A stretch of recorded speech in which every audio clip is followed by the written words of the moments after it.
I feel like we're in the middle of Kickboxer. Like, this is the bar that Jean-Claude Van Damme learned to fight. We're in the back of a karaoke bar right now, and this is where we're gonna do our review today because it's fucking awesome. And they let us do it. I'm so thrilled right now. I don't know who I am anymore. There's no salt on this tequila. Dirty Grandpa, guys. Is it Dirty Fat Grandpa? Dirty Grandpa? Terrible Grandpa. name for a movie Yeah, to start us off. Great. I heard the idea for this movie. I was like, that's fucking stupid. And then I saw the trailer. I was like, that shit looks funny as hell. It's Zac Efron and his grandpa, Robert Deniro. Robert Deniro's wife just died. Your grandson's getting married. he's an uptight douchebag, but it used to be that he used to be his grandpa's best buddy going through high school. Became a lawyer. As lawyers do, they become stuck-up assholes with dildos in their butts, and they walk around like, I'm a duck. Why do you have dildos in your butts, lawyers? Because they want to know. Stop. They want to know the legal ramifications of not having one.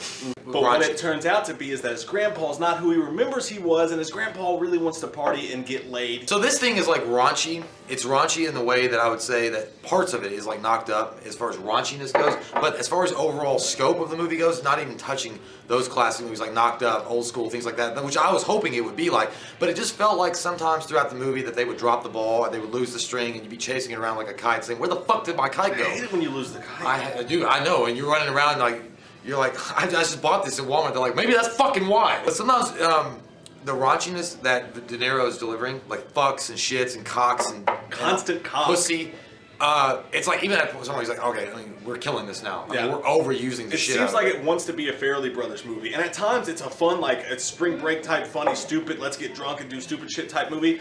Like at times it hits that peak where it's like, this is really funny and grody, and I like it and it feels good. And it's like kind of a road trip movie, and then all of a sudden it gets really, really formulaic. Look, Jerry. What?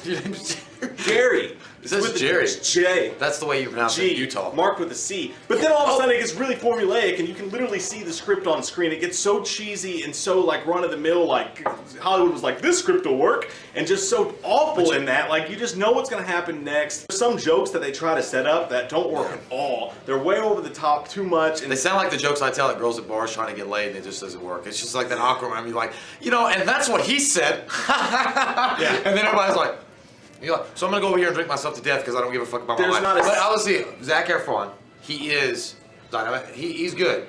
In parts of this movie, I never really was not.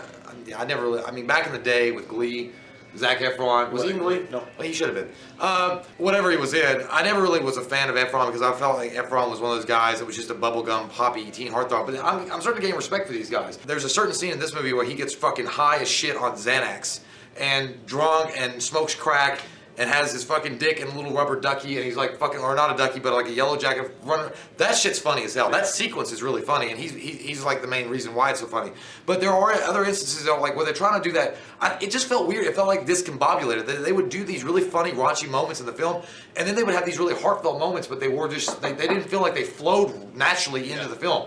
Like you can have those heart-touching moments in raunchy comedies, and they've done it before. Knocked Up has certain scenes in it, but it's so forced. Yeah, this a 40-Year-Old Virgin has it. This just feels like it's there to make sure that people understand it's not all about fucks and shits and cocks and dicks and whatever else they say in it.